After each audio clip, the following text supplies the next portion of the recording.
Hey everybody, Chris the old ass retro gamer here, trying something new today. I'm using my laptop again. I think I used this back in January, maybe either December or January. I cannot remember. But it's having problems with the my Mac streaming last time. So yeah, trying something different now.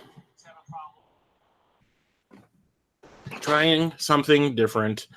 So yeah, trying through Google Hangouts today, and I know that Church used this for his live pickup video, and it worked out pretty well for him. Musty Hobbit and the Cartridge Club people use it for their streams, so why not? I thought I would give it a shot. So this video is not going to be about my pickups from the Midwest Gaming Classic. I tried that a couple days ago. My Mac, the camera just kept shutting itself off. That turned out to be what the problem was. And I tried it maybe 6 times, and it would let me stream for maybe between like 3 minutes and 20 minutes, and then it would just shut itself off. I don't know what's going on. But then I rebooted the computer, and it started working fine. So whatever. I'm not going to risk it today. So instead of doing my pickups for the Midwest Gaming Classic, I'm just going to do the other part of what that stream was going to be on Tuesday and have it be about what I picked up in the month of April 2019. So this is my April 2019 pickup video, recent pickups number 34, and I will give it a couple more minutes for some more people to show up, if any do at all. But so in the month of April, obviously the Midwest Gaming Classic happened, so I was not spending a whole lot of money because I was saving for the convention, as you're want to do when you know there's games to be bought and you're a collector. So didn't go out of my way to find anything. If something managed to come my way and it was not expensive, maybe I jumped on it. I really didn't. I honestly didn't think I did. If something came out for limited run, I did it. Or one of those online, limited run type companies, I would get something. But that doesn't mean that when I came back from the convention, I didn't lose my crap again, which I kind of did because I had set aside a large chunk of money to bring with me to the convention. Ended up not spending all of it. I had a lot left over, which was good because I came home and some of the games that I was not able to find at the convention, I ended up buying once I got home. Found them online or went looking in stores and whatnot. So, yeah, I actually got some pretty cool stuff after the fact, which is good. So let's start off with, I'm going to go from the oldest games to the newest games, and I got a couple of little specialty items here I'm going to show off later. So let's get going here. All right, number one is, I totally forgot to look for this at the Midwest Gaming Classic, but ended up reminding myself about it, doing some searches on eBay for this other game that I have here for the Genesis, and that is Midnight Resistance. It is a side-scrolling run-and-gun. It's an arcade. I think it was based off of an arcade game by Data East. Always wanted it. I remember playing this either at somebody's house when I was younger, or maybe actually no. I think I played this at FuncoLand. Yes, they had it in one of the little play testing areas at FuncoLand, and I played it for maybe 20 minutes, and I kind of wanted it, but back then they only had the cartridge, standalone cartridge. I do not like collecting like that. I like doing, complete in box. Even back then when it came to the Genesis, I loved complete in box. I would not buy it any other way. So found it on eBay, found it complete, manual. It was a little beat up, but that's okay. Cartridge actually looks pretty good. And it's pretty cool. Like I said, it's a running gun like Contra, but you have to collect these keys and stuff like that. And there's this really overpowered laser weapon you can eventually get.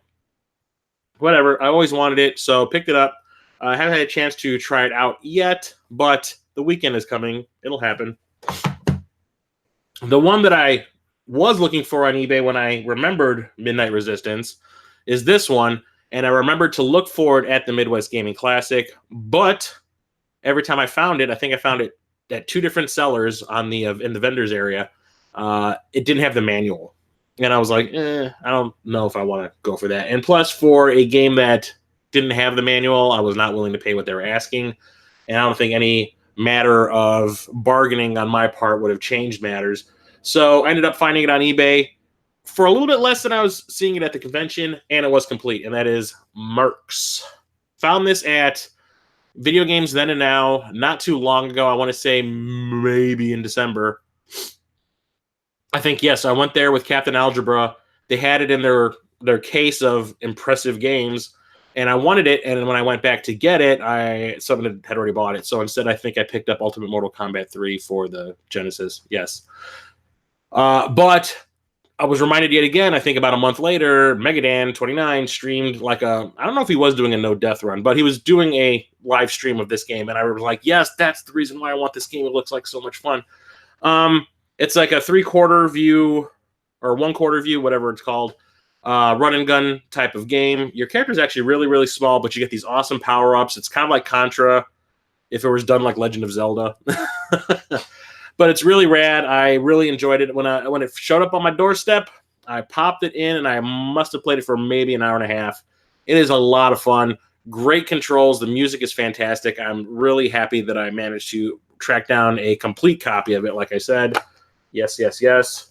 And the manual doesn't only just come with the manual. This thing came with like this patent card, the business card, the postcard, and like an old school Sega calendar poster that shows off all the games that they have available at the time. Look at this thing. How old is this? Well, it has Sonic the Hedgehog 2 on it. Oh, no, that's for the Game Gear. For the Genesis, yeah, Sonic the Hedgehog 2. Yeah, Echo the Dolphin. That's how old this is. Awesome. Awesome, awesome. It has ads for the Sega CD on it as well, which is amazing. Back in the Day Gamer, what's happening, YouTube? Back in the Day Gamers here. Hell yeah, what's going on, Tony? Trying something different today using Google Hangouts, and it looks to be working pretty well so far, so I might do everything like this from now on. So yeah, Mercs for the Genesis, fantastic game. So glad I didn't pick it up at the Midwest Gaming Classic because I got it after the fact, complete. Hey, it's Rocket Sauce, nice. Yes, Mercs. Yes, Mercs is awesome. The other game you guys missed was Midnight Resistance on the Genesis. Also picked this up at the same time online that I picked up Mercs. So you didn't miss much. Those are the only two games I've talked about so far. Okay, so this one I've kind of always wanted. I always see repros of it everywhere, and I never think to pick it up. But went to my local half-price books, and I can't remember who I was talking to about. Everyone says half-price books sucks for games. Not the one that's by my work. I think everybody in Skokie, Illinois is like a retro gamer, and I want to say once a month, one of them goes, the hell with this collecting thing, and just drops all their stuff off at half-price books. Makes nice for me. So walked in there, and I think last month, it was in the March pickups video, I had that Super Famicom Ranma game that I found there. Well, this month I found Bahamut Lagoon, or Bahamut? What was it? Bahamut Lagoon. Yeah. It's a Squaresoft strategy RPG that never came out over here in the States. And this thing is like crispy, beyond crispy. It is like super, super clean. The box looks like it had been opened maybe once.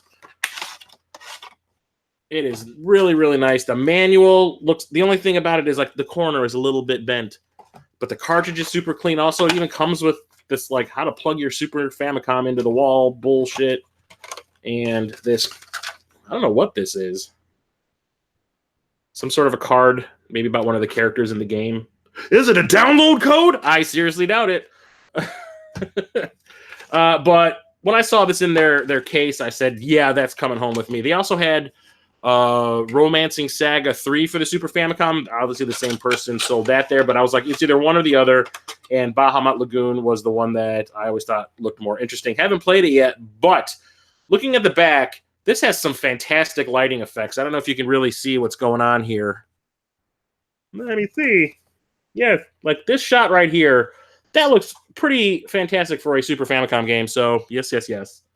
Can't wait to be able to try that, and I will be able to play it on my Retro Freak, and there is a translation patch out there for it, so I will be able to understand what is going on in the story.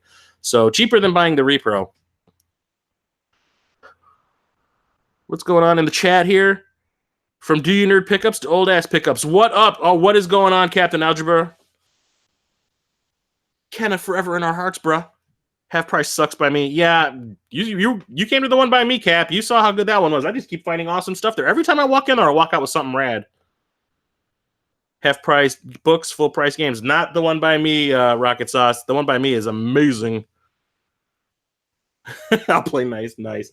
Okay, so jumping a little forward from the Super Famicom is PlayStation 2, and this might be a little spoiler for those of you who don't know the things that I bought at the Midwest Gaming Classic. That video is coming soon. I filmed it right after my craptastic attempt at streaming my Midwest Gaming Classic video on Tuesday night. So yeah, I found out that it was my camera that was cutting out. But one of the games I bought at the Midwest Gaming Classic prompted me to start looking for other games in the series, and the one that I got for the PlayStation 2 is Dawn of Mana. So a little spoiler alert for something you might see in the Midwest Gaming Classics pickup video. Dawn of Mana, I do believe this is maybe like the fourth game in the series. Could be wrong. There's a lot of them in the series. There's some that are part of the series, and we didn't realize they were part of the series until long after, like that Final Fantasy adventure game for the Game Boy. So yeah, Dawn of Mana, I wanted to get this one because now I'm trying to collect all the games in the series. Haven't played it yet, though, because long-ass RPG, and I want to start at the beginning. Now jumping over to the Nintendo DS. Another game in that series I picked up is Children of Mana. Another RPG by Square. I don't know if this plays exactly the same. I haven't tried it out yet, but it looks like it has the same charging mechanic when it comes to your weapons. Could be wrong. I don't know. Like I said, haven't tried it yet. But I played a little bit of the game that I bought at the Midwest Gaming Classic, and I really liked it. So, yes, looking forward to being able to play these games. Let's check the chat real quick. Blood of Bahamut for DS looks good. Also a Japanese only. Oh, I did not realize that there were more games in that series, or that it was a series at all. Square, why aren't you bringing over the cool stuff? So this I found at the same time I found Bahamut Lagoon at Midway at that Half Price Books. It was sitting there in their case, and it looked really nice. So I said, "Yeah, that's been on my Amazon wish list for the longest time." And this at Half Price Books was actually cheaper than it's going for on Amazon. So I said, "Yes, give it to me." I picked up Shin Megami Tensei Strange Journey for the Nintendo DS, and when I was buying this, the clerk goes, "God damn, Shin Megami Tensei is so freaking amazing." He goes, "And this is a pretty decent remake of the first game." And I said, "Oh, this is a remake of the first game?" I had no freaking idea. I just thought this was another, SMT game. So had no idea. Now I know. I do own the first Shin Megami Tensei game on the Super Nintendo. I have a repro of it I got from Fishy Faced Games a while back. And it's kind of strange type of game. It's like an RPG relationship simulator that's also kind of a first-person dungeon explore game. It's strange. But yeah, picked up the special edition of this, I guess it is, because it comes with not only the game and all that, but also a soundtrack on CD, which has never been opened. So I don't think this person ever actually played it. I'm talking the game, too, because the game doesn't look like he ever opened the case. So yeah, he probably bought this, threw it on a shelf, and was like, "Oh, maybe I'll look for all the other games in the series." Oh, there's 500 of them? Forget that! SMT, now I know you're a real fan. Damn, Skippy, brah! So jumping over to the Wii, I also picked this up at the same time I picked up Shin Megami Tensei and Bahamut Lagoon. I'm a super fan of this series. You know I'm going to buy this shit. Mortal Kombat Armageddon on the Wii. I own this, obviously, for my Xbox, my OG Xbox. Only reason I wanted this was because of the morbid curiosity of playing a Mortal Kombat game with a Wiimote. It just sounds bizarre because there's all those stupid little mini games that were being put in these games back then. This one has the kart racing mini game, and you can use the Wiimote like you do in Mario Kart Wii, where you can turn it like a wheel and it'll play like that. I guess to do special moves, you have to do the controller movements with the Wiimote. Like they show pictures on here. Like if you want to do a fireball, you actually have to do the fireball motion with the Wiimote and stuff like that. So that just sounds absolutely bizarre. So wanted to have it so I could try it out, see if it actually works. If not, I just have another Mortal Kombat game in my collection, and I'm happy about that. Let's catch up with the chat again. It's okay. I knew what you were saying. It's Rocket Sauce. I know what's up, Ryan. I got you, bro. So one of the things I did when I came back from the Midwest Gaming Classic was things that I saw, the people that I was hanging out with at the convention, I saw what they were buying. And I would say every once in a while, God damn, that's something I wish I remembered to buy because that's something I've been looking for. It's on one of my, my eBay wish list or what is it, my eBay wish list or my Amazon wish list or whatever. So Church, the game grinder, was looking for this at the convention and he found it. And I was like, yeah, I've always wanted that one. Maybe I should just look for it. So I found a really cheap, actually sealed copy of this on Amazon, which was really nice. And that's Resident Evil, The Mercenaries 3D on the 3DS. And I don't remember what kind of game this is. I don't know if it's a multiplayer game. It just says armies of terrifying enemies. You're seconds away from being overwhelmed. Combat evil through single-player co-op missions. Single-player or co-op missions. So, okay, cool. I love Resident Evil, and this always kind of looked kind of cool to me. I think the reason I wanted it was Resident Evil in 3D. And the 3D on the 3DS is actually pretty decent in certain games. So Capcom seemed to be able to pull it off pretty well in that Street Fighter 4 3D version that they released. So I said, why not try this one out, see what it's like. It's awesome. It's got the Axeman on the front cover, which is amazing. I always liked the design of that guy. Haven't played it yet because it is still sealed. Like, brah. Hang on a second. I'm getting a little window up on my laptop here. Click. All right. And the other 3DS game I picked up is something that I've been meaning to buy for the longest time. Captain Algebra will probably like this one. No, I did not finish Resident Evil 0 yet. I got sidetracked by Mortal Kombat 11. Oh, shit, spoilers! Captain Algebra will like this one because he talked about this, I think, in one of his streams, and he also streamed the other game that's a part of this game right here for a little while, and love that game also. Super Mario 3D Land on the 3DS. I've always wanted this one, being able to play a Mario 3D Land game on the go, on the toilet, in bed, on a trip, who knows? Mario while I'm pooping. Yep. Always wanted to play this game. I love the one that came out for the Wii. The Wii U. And obviously a portable version. I don't know if it's a port or if it's its own thing, but I will find out once I get around to playing it. But I love the gameplay in that one. I love the design of it, everything about it, introducing the treasure tracker, the Captain Toad stuff. It's awesome. And yeah, I just spoiled this game for everybody, but gotta have it. Mortal Kombat 11 on the PS4. Yeah, I pre-ordered this from Amazon like the moment it went on sale. Way back, what was that, over the summer or whatever, when they first announced this. Maybe it was in September or something. And funny thing is, it showed up, and 2 days later, I got like a $10 refund from Amazon. I guess they had already discounted this game $10. I don't think it means it's bad. I just think maybe they were like, oh, it's exceeding our sales expectations. Let's give everyone a break. And now people have been complaining about how the crypt works and the microtransaction stuff and I don't know, just nothing that has to do with the actual gameplay itself, like the fighting. The fighting is fantastic. I absolutely love it. It's just like playing Mortal Kombat X, just tweaked even better. But I logged on the other day. I beat the game. I want to say, what was that, Monday or Tuesday night? Maybe it was Monday night. Beat it. And when I logged on that night, I got like this email from NetherRealm Studios saying, hey, check your notifications.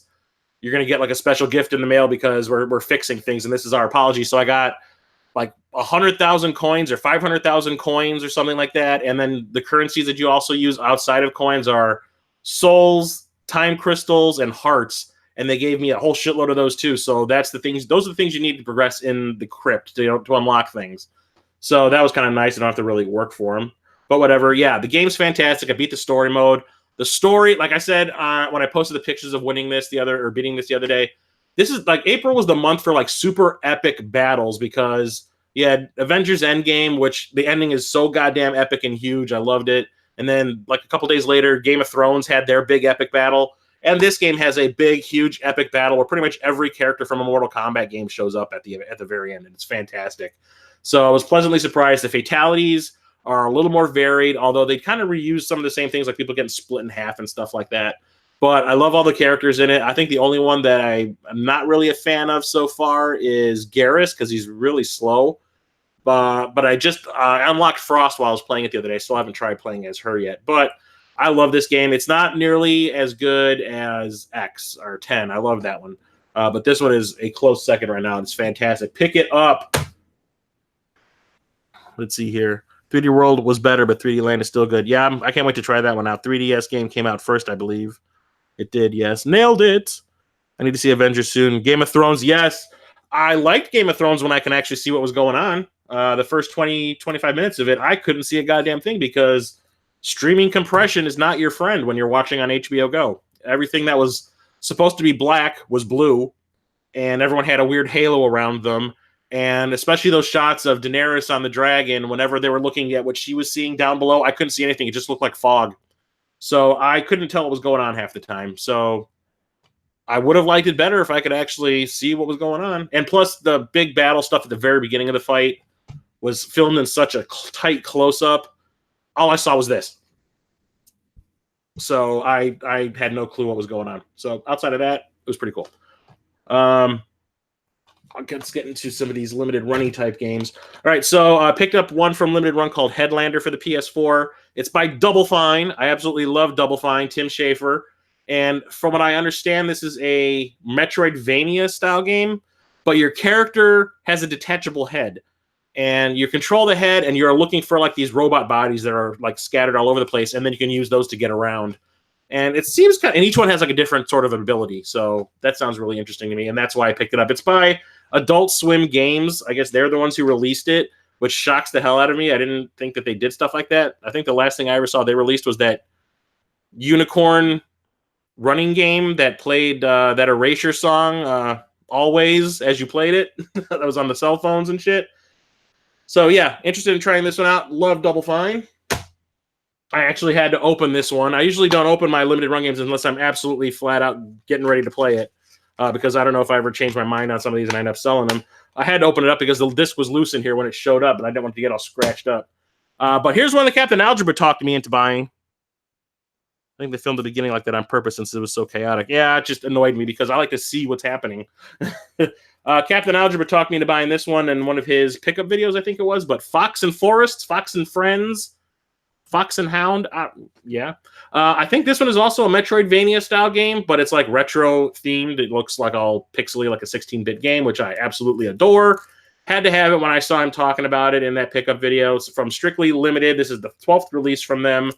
Had to pick this up. It looked fantastic. Haven't opened it yet. Haven't tried it. But want to. That showed up not too long ago, maybe like a week ago. And then the last game that I have here is another one from Limited Run. This one is from the Nintendo Switch. Hell yeah. This is Iconoclasts for the Switch. Church, the game grinder, talked about this a lot and made me want to pick it up. It sounded really cool. I think this, too, is also another Metroidvania-style game. Haven't tried it yet. Like I said, it's still wrapped. But I watched some footage of it long ago when he was talking about it. I honestly cannot remember what type of game it was, but I liked what I saw, and that's why when this one up for pre-order, I said, yeah, I'll pick that one up. So can't wait to try that one out. Okay, so that's it for games. Some of the other things that I've picked up that are gaming related. Didn't actually pick this one up. This one was given to me for free. If you saw my Instagram picture of my pickups last week, you know what this is. And it's the SNES Omnibus Super Nintendo and its Games Volume 2, where there's video games N through Z for the console discussed. I did a review of the first book. I was actually in the first book and talking about multiple games. I think there's maybe like 6 or 7 games that I talked about in that book. Not in this book. Not in it at all. Yeah. Sweet. Yeah. I didn't expect Brett Weiss, the author, to actually want to send me this one because I'm not in it. So I was not expecting an email from him at all. And then out of the blue, he was like, hey, buddy, I'm going to send you a copy of my new book. You want it? And I was like, yeah, I'm surprised you're talking to me about this because I'm not in this book. Why would you want to give it to me? He wants me to review it. So I said I would do it for a free book that normally costs, let me see, $49.99 retail. So, yeah, I'm going to review this pretty soon. I already read it. The day it showed up, we were kind of slow at work, and it showed up to my work. He shipped it to my work. So I read it while I was at work. And you see how thick this son of a bitch is. I read this whole thing at work in like one sitting. So, yeah, SNES Omnibus, same kind of setup as the previous book where Brett does like a general discussion about what each game is, the gameplay styles, the music, characters, that kind of stuff. And then there's like quotes from retro magazines that reviewed the game back in the day. And also certain gaming celebrity type people will provide like a review of their own or memories or thoughts on it or whatever. This one doesn't have a whole lot of people, honestly, that I've recognized. I mean, Church was in the other one, the one that I was in, Volume 1. But there's a lot of people in here I did not recognize at all. Most of them sound like they might be like gaming, like people that actually worked in the industry. Or old video game journalists and stuff like that from the EGM days or whatever. Although Game Grinder is in this one, which is pretty cool. And Eric Perez, 8-Bit Eric. But yeah, not nearly as many people as I remembered, or that I actually know of, that were in the first. Oh, Paul Tessie is in here too. John Riggs. Okay, there's more than one. All right, but anyway, yeah, this book is huge. It is awesome. I read it. Oh, spoiler alert, I just ruined the review. The main thing I wanted to show off in this video, though, what never gets any love in NTSC regions? It kind of showed up as A's with umlauts over them in the chat. Whatever. This is a little device that I had ordered maybe in February, I want to say. Either at the end of January or early February. It was on back order, and they're releasing them in waves on Castlemania Games. And I've been looking for multiple ways that I could play my retro games on my now 4K television. The old 1080p television that I had a VGA port on the back. It had, I don't remember which one is the 3 plugs, the red, the white, and the yellow. Is that composite or component?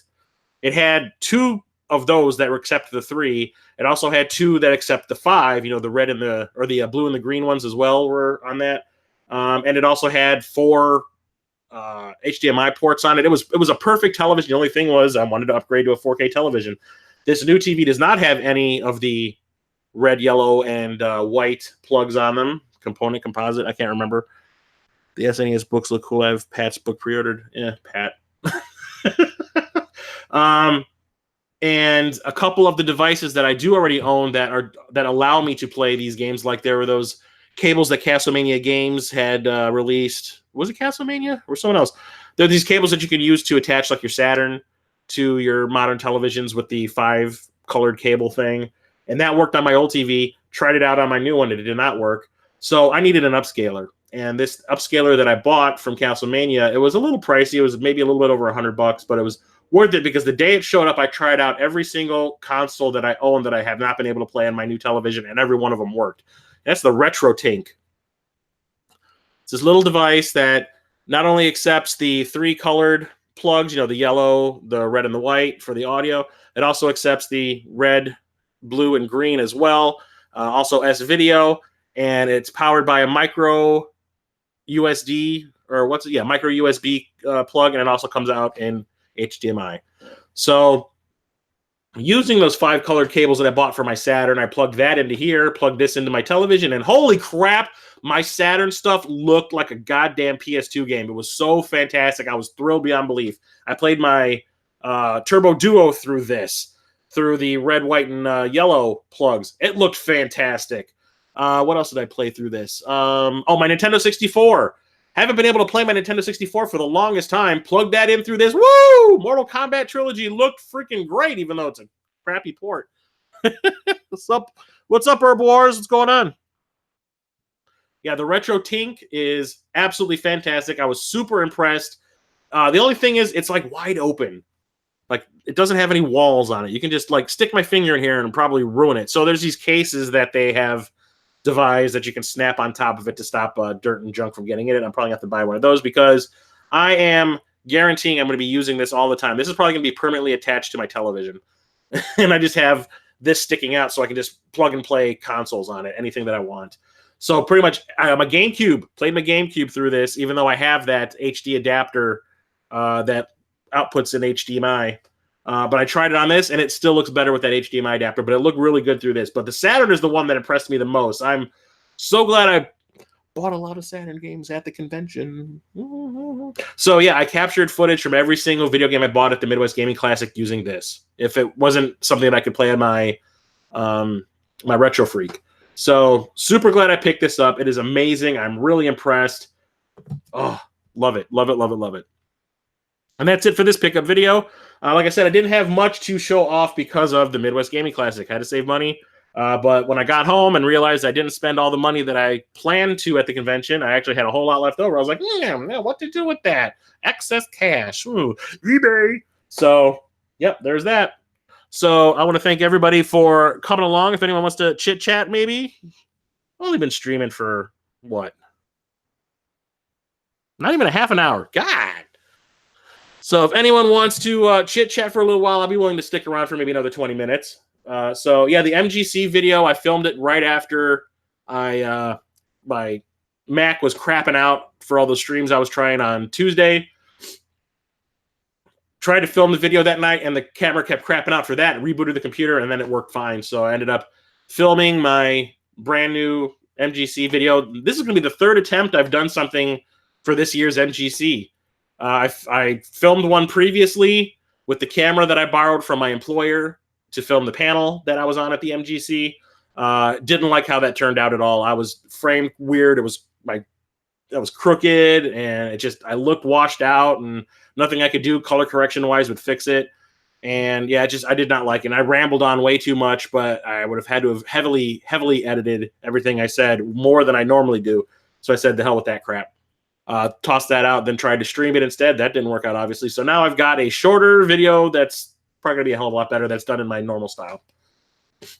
So what's better, Retro Freak or Retron 5? Well, Retro Freak plays TurboGrafx 16, PC Engine, and Super Graphics games on top of the Super Nintendo, the Super Famicom, the Genesis, the Mega Drive, the NES. Well, you have to have an adapter for the NES, but the Famicom, Game Boy, Game Boy Advance, and Game Boy Color. And there's also an adapter you can buy that lets you play Master System with another adapter on top of that adapter. SG 1000, Mark III, and Game Gear games. So it's really great, and it doesn't require a hell of a lot of updates, and the cartridges do not like jam in it like the Retron did. And the controller that comes with it is actually really good. So I recommend the Retro Freak. Tony, back in the day gamer, he bought one based on my recommendation, I think. Or at least I was one of the people that, he listened to when he ended up buying it, I think. So yeah, I highly recommend it. It is fantastic. Let's see here. Let's back out of here. Go back in. There we go, chat. Yeah, Retro Freak is the clear winner there. I played a Retron 5. Where did I try that out at? It wasn't at a friend's house. I played it once, and I did not like it. I could not stand that controller with that GameCube-y thumbstick on the. No, that was terrible, and the reception was bad too.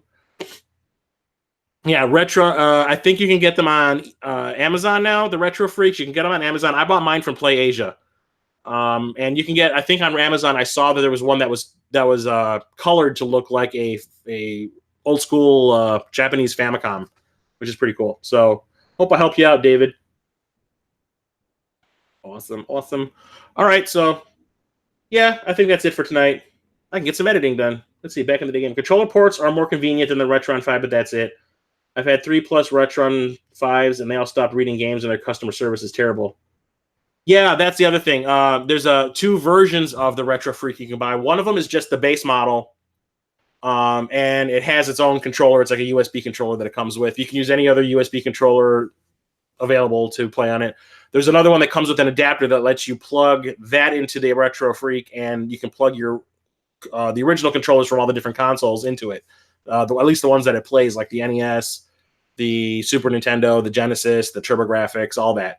So that's kind of awesome. I picked up that model that came with that adapter. The other thing is, when you plug a game into the Retro Freak, it asks you if you want to download the game to the memory. And once you do, you don't have to use the cartridges ever again if you don't want to. I like using the cartridges. That's the whole point. So you can not only save your game, if you can save a game on a cartridge, you can save it on the cartridge and on the in-console memory. And if there's a save game already on the cartridge, it'll download it into the system's memory and back to your cartridge also if you want. And everything that you have burned or ripped onto the console, there's the console that you see is actually just the means to plug the cartridges in to get it into the memory. The memory is this little box that slips out of the back that has 2 USB plugs on it and the power plug base. And you can basically just take that to a friend's house as long as you have some USB controllers and hook it up to someone's TV through HDMI and play all the games you have stored on it. It's like a little tiny RetroPie which is kind of awesome. So, yep, I highly recommend it. It is easy to use. The updates are a little bit of a pain in the butt because it's Japanese on the website, and I actually have to use another website that tells me exactly what these things mean on the website and which one I should click on, and if there's anything else I need to download to help the update go through.